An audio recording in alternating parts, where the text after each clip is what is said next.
Yeah.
All right, so this car, we could not show the repair process. All right, I'll go over it real fast just for the channel because this is a really beautiful car. This was a grudge car. Y'all know the deal with the grudge cars is hoods can't be off.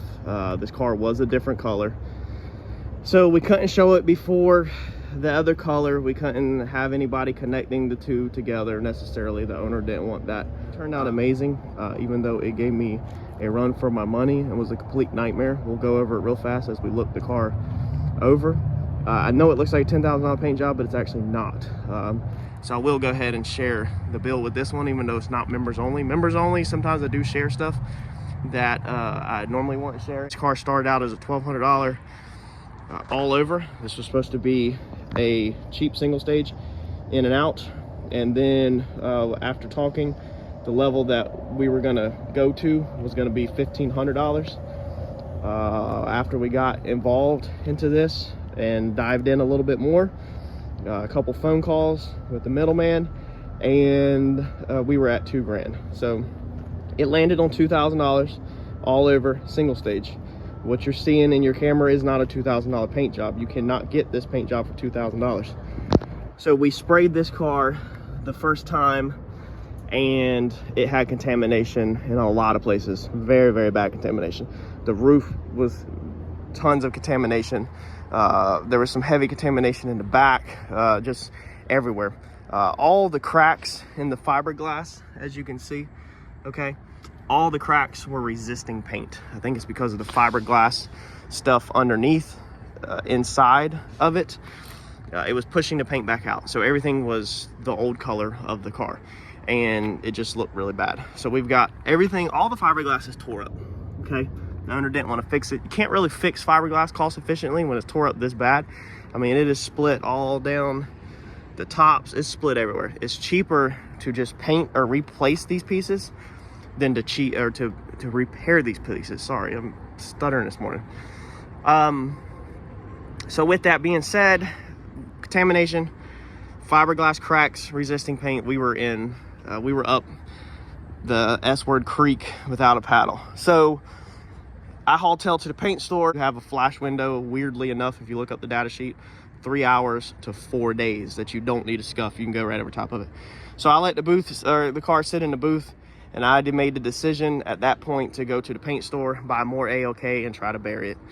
When you're painting a vehicle and you have issues with it in the car or in the paint booth, you have to then make a decision. If you have issues, okay, you can let the paint dry, and you can have a dry car with issues, or you can try something and take a 50% chance of winning, or a 50% chance of going right back to where you were at and again having issues. So I made the decision, of course, to try something and bury it. It backfired on me. I didn't win that one. 50-50 helped. So I put more paint on it, and then it definitely laid out way better. We had also used a combination of fisheye remover to try to get rid of some of the contamination on the vehicle. This was a scuff and spray job, so we didn't sand it down or anything. We used Dawn dish soap, Scotch-Brite soap, and water, and we also wiped it down with wax and grease remover, and it still didn't come all the way off. So I then had a car that had a lot of thick paint on it, but it still was very orange pilly, extremely orange pilly. Because of the fisheye eliminator. Fisheye eliminator takes care of contamination, but it makes orange pill. So you have to walk a fine line, not putting too much fisheye eliminator in there. If you put too much, it's more orange pill, but enough to get rid of the fish eyes, obviously. So that helped because now we had a thick kind of foundation to work on. I met with the middleman, and we were on the fence of sending it out the door. I wasn't happy with it at all because of the orange pill level, but I understood that this was a $2,000 job, and you know, I don't want to turn this thing into a $10,000 job. So we decided to sit on it. This was last Thursday, and think about it. And I told him I would shoot it on Monday or start sanding on Monday. However, I was so disgusted with it, I did not reach out to him, and I just jumped the gun and I started sanding it on Thursday.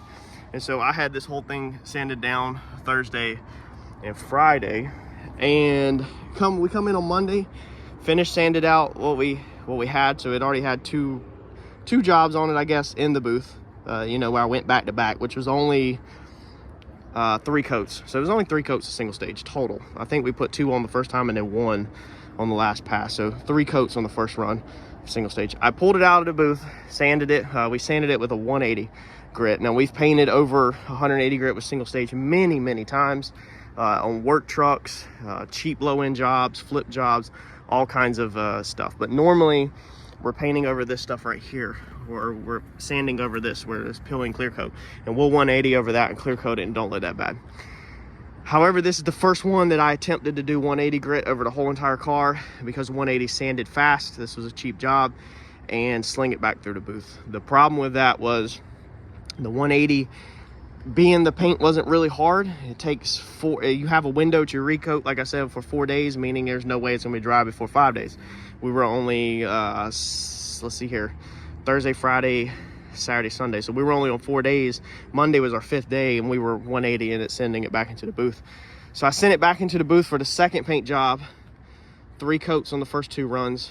Second paint job, I was just going to put 1 coat on it and send it, and that's what I did. I put 1 coat of ALK 200 single stage over this whole entire job in the booth, and it looked absolutely freaking amazing. We still had some tiny contamination and a couple issues like that. We still had some pinholes in the roof from old contamination and old solvent pop. However, it possibly is getting a vinyl top, so we were good with it.